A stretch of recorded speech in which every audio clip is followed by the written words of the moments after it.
Donald and I have been friends. He called me when my father died. I mean, he has been very gracious to me, and I think he is. Then why did you say he was a mean person? You said he wasn't a nice person.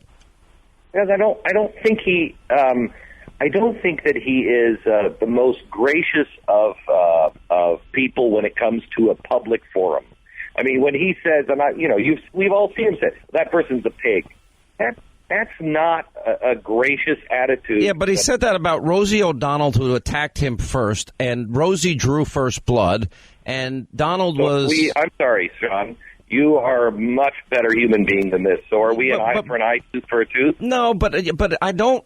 Look, can I be honest? Words... We now live in a world, Glenn, where you and I make our money on freedom of speech. I have said many times on this show, and I know people get upset when I say it, that I think Bill Maher is good for America. I hate and despise everything he says. Agree.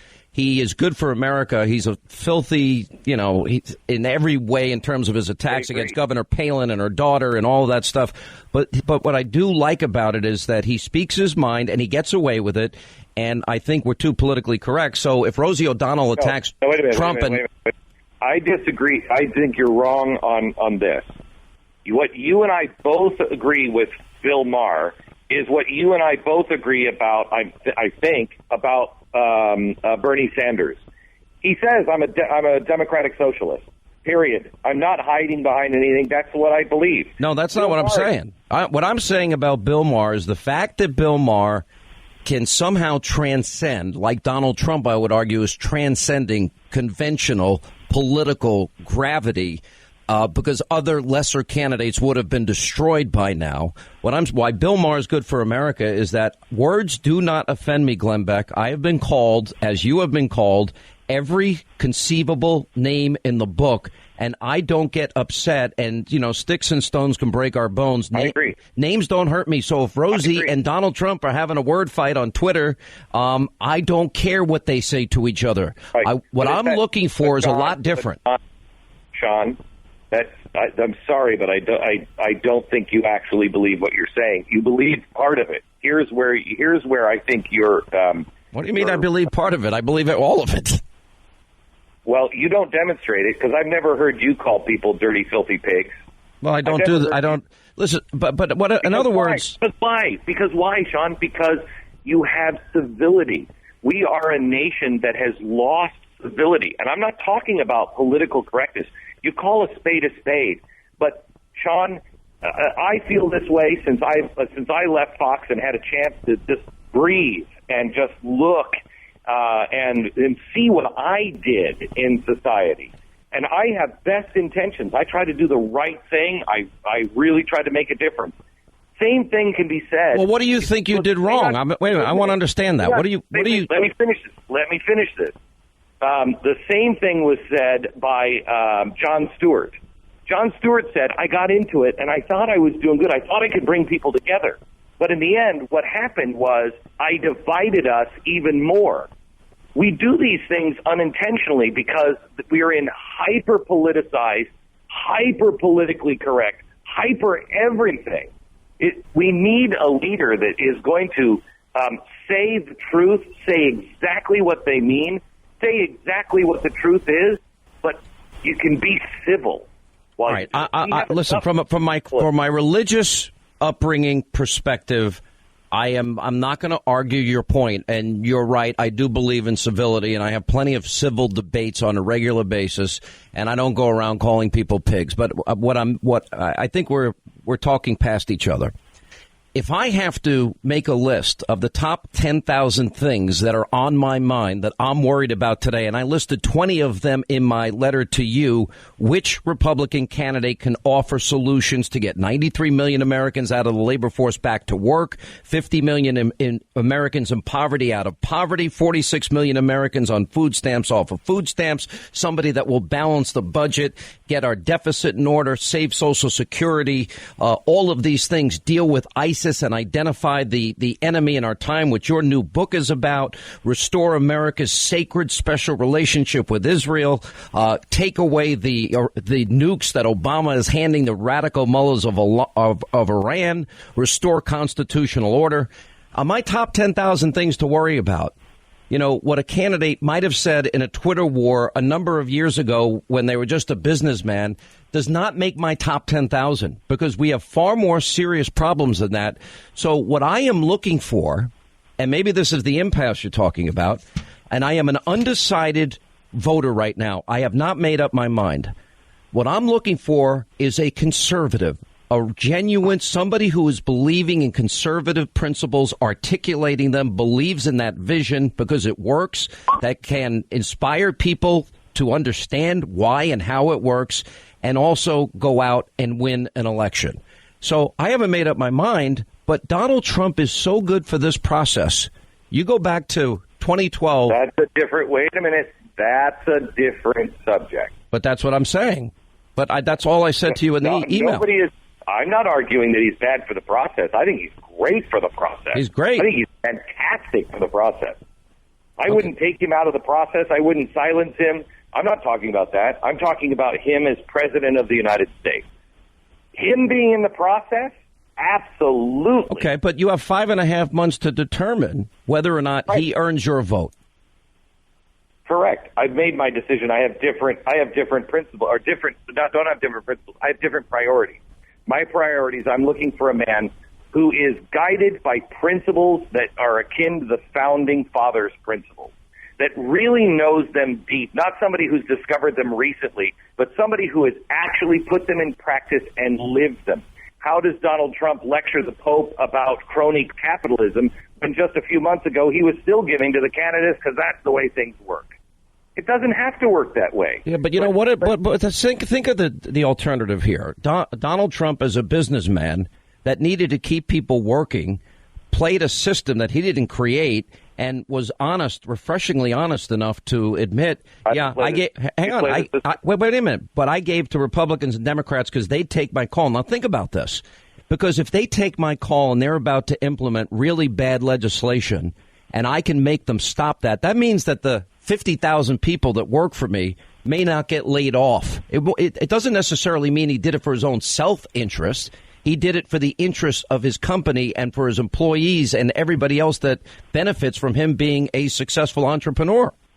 That is one way to look at it. Another way to look at it is you have a set of principles and you live by those set of principles, and you are such a force of nature that you change the system because you live by those principles. But let me tell you my impression, and this is why I urge you to interview him, because I have spent time. By the way, we've made multiple requests. Well, maybe if you didn't say bad things about him in the past, he might have taken. I'm not. Wait a minute. Hold on, just a second. Sean. Yeah. I mean, don't try to pin bad things on. No, you've been pretty critical of him. What'd you say? You've been critical of him by your own admission. Of course I have. Okay, so maybe he doesn't want to go on your show because he thinks you've been unfair to him. Maybe that's the answer. I don't know. Oh, my gosh, if he's so thin-skinned, this giant that can... I'll put in a good word for you. Pulpit. My gosh, if he can't handle little old Glenn Beck... Oh, yeah, the little old, the pussycat that Glenn Beck is. Okay, now listen, stay right there because I'm going to keep you for another segment. There's not a bone in your body that you think Donald Trump is afraid of me. No, that's true. I don't. All right, but stay on the line. We'll take a break. We'll come back. Glenn Beck is with us. I have spent a lot of time with Trump. Here's my interpretation of him. Was he once a Democrat that was pro-choice, wanted to, and I asked him this very question, wanted to have a one-time tax for the very wealthy to pay down the national debt? All of the things that you have pointed out, are all those things true? Yes. Is it something we've got to pay attention to? Absolutely. Have I asked him about all of those issues? Numerous times in the interviews between radio and TV that I've had with him. Here's my take on him, though, and I'm somebody that's undecided. I said in my letter to you a lot of good things about a lot of the other candidates that are running. I'm keeping my eyes wide open. I still have a lot of questions to ask him and others. But my impression of him was this. He's a guy that has been enormously successful beyond his wildest dreams. And he's a guy that sees what you and I see, Glenn, and that is that America has lost its greatness, that the economy is beginning to head in the direction of Greece, that America not being the leader on the world stage leads to world chaos, things you talk about every day, I talk about every day. And I don't get the impression that he was really a willing warrior, that this is a resume building option for him because he'll lose millions, if not billions of dollars. I get the impression he is where we are in terms of identifying a problem. And I sense he's not been as political as we have been. And he is looking at solutions the way he would his business. Does that make sense? Yeah, it makes sense. I think there are a lot of people that identify that the United States is in deep, deep trouble. You and I both have friends that. Let's go back to Ann Coulter. You and I both like Ann Coulter. She's nice, and we both know that she's pro-life. Right? Right. He comes out with a statement that says, hey, his immigration policy is so great that I don't care if Obama is doing abortions in the White House. Hyperbole. But there's truth to that. She believes that immigration is so important that everything else takes a backseat. I disagree, and I know you do. Then why would you? But you don't disagree with what she is saying. I disagree with the comment she put out on Twitter about abortions being performed in the White House. Correct. But she put that out. And so what she's saying is, this issue is so important to me that I will overlook other things. Now, not to the degree that she was saying, but she will overlook other things because that priority is so important. All I'm saying, Sean, is we have different priorities. The impasse does not mean that I say, oh, my gosh, you're a bad person and I can't even relate to you. It's just that I have different priorities. My priorities are looking for somebody who is God-driven, honor-driven, and constitutionally driven. You know, he keeps comparing himself to Ronald Reagan. Well, first of all, Ronald Reagan in the first debate would not have said the Canadian healthcare system is working great. So he still has a little of that. Now, what he's trying to do is say, I was like Ronald Reagan. Ronald Reagan changed. Yes, Ronald Reagan changed publicly. When he changed, it was 10 years before he ran for the president the first time in the 1970s. So it was 10 years. And when he did change back in the 60s, nobody was surprised by it because he was bucking the other party. Donald Trump has had these views recently. And again, the Canadian healthcare system works during the first debate. So he might be changing and it might be genuine, but I haven't seen it in practice enough. And I'm sorry, I just am not going to give my trust because we're burned every time we trust somebody. I'm just not willing to say, I trust you on that. I'm willing to say, okay, good move. It's good to see you move in this direction. Let's see this put into practice. Let's see you deeply understand those conservative and constitutional principles. Let me hear you talk about those things. Listen, I agree. Let me add this to you, what you're saying, because I think you've hit on a very, very important point, and that goes to the end of my email to you. After that first debate, when I did my hour-long interview with him that aired in two parts last week, we spent a lot of time on his health care answer and a lot of time on what he thinks the answers to health care are.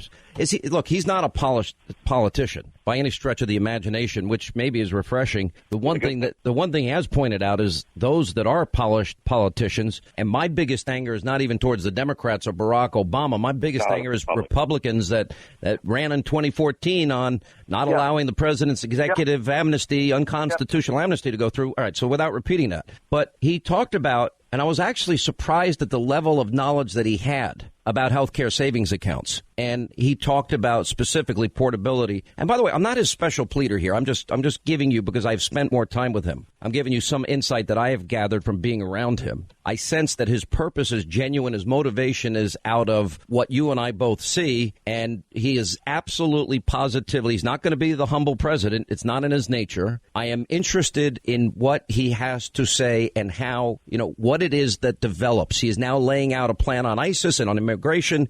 He laid out his health care plan to me in some specificity and detail about portability, competition, crossing state lines, pre-existing conditions, taking your plan job to job. So, yeah, I agree. The Canadian system sucks. That's why so many Canadians come to America to get their health care. And I'm saying is in 5.5 months, I'm... Hang on just a sec. I just want to make sure you understand. He doesn't believe that because he said that in the Republican debate. Now, maybe on that point he's changed again in the last 3 weeks, but he doesn't believe that. My honest take is probably what Roger Stone said when he left the campaign. I think that Donald Trump has core convictions, but I also think that he's sort of feeling his way through as a non-politician. And all I'm saying to my audience. No, wait. No, let me finish this thought. But there's that's totally fine. I think America celebrates and will give somebody so much latitude on, I'm not a politician, so I'm going to make a misspeak. I love that, but not when it comes to, if your gut is,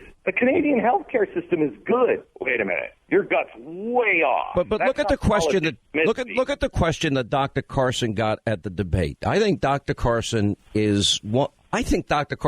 would be a good president. Let me go be that blunt. I think here's a guy that has incredible life experience, that has developed principles that guide him in his decision making.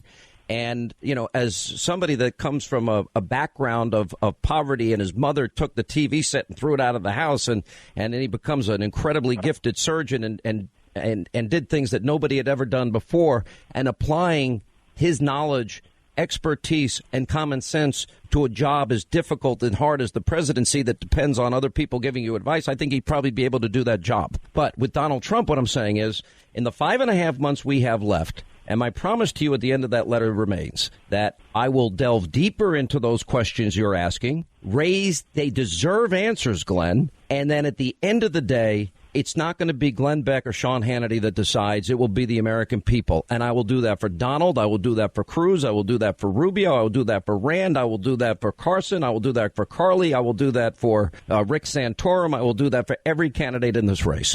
I don't think we have a disagreement on that, because that's exactly what we would do as well. I just happen to speak my opinion, which is different than yours, all along the way. Yeah, I'm more, maybe, I guess at the end of the day, but maybe it's not even really an impasse. I am open to listening to how he puts this political side of him together. Because it's not, I actually said to him before an interview one time, I said, the art of the deal is different than the art of politics. You do understand that. And he looked at me, he paused, he goes, I'm learning that. And in other words, that was a moment that I felt that it really clicked in his head. I don't want to go through this whole interview. Hang on just a second. I just think if Donald Trump has convinced you that he hasn't been a politician, a global politician, his whole life. I don't believe that at all. I think he's been a businessman, pure and simple. He is doing the golf courses and resorts that he's built all around the world, and especially with his literal love of the destruction of eminent domain. He's had to go through governments and play politics with governments all over the world to it's be all able business, to though. grab people's homes. But that's always been about business. I don't see that he's... No. No, I understand that. But he's doing it for a business reason. But he has played politics. Not politics the way he's playing it now. I mean, getting on the stage. No, he's not going and grabbing poor people's houses because he wants to build a golf course. But you even referred to, look at for example, New York City spent 25 years and they couldn't build a rink in Central Park. He goes, Absolutely. He couldn't take it. Let me do it. I'll do it. I'll get it done. He gets it done in 11 months under budget and after 25 years. And what is that? That is a businessman. That's the government saying, we don't do things well. We should commission things and hire the private sector. And he's a great private sector guy. You know what? One of the greatest successes that Ronald Reagan had that he never got credit for because it was never implemented was the Grace Commission. The Grace Commission, when Reagan was president, were the brightest and best business minds that he appointed to put together a plan to run government as a business. And they came up with, hundreds of ideas, and Congress adopted none of them. None of them. So that's why we're where we are today. All right, I got to ask you about your book. Well, there's 3 minutes left. I figure that's plenty of time. I know.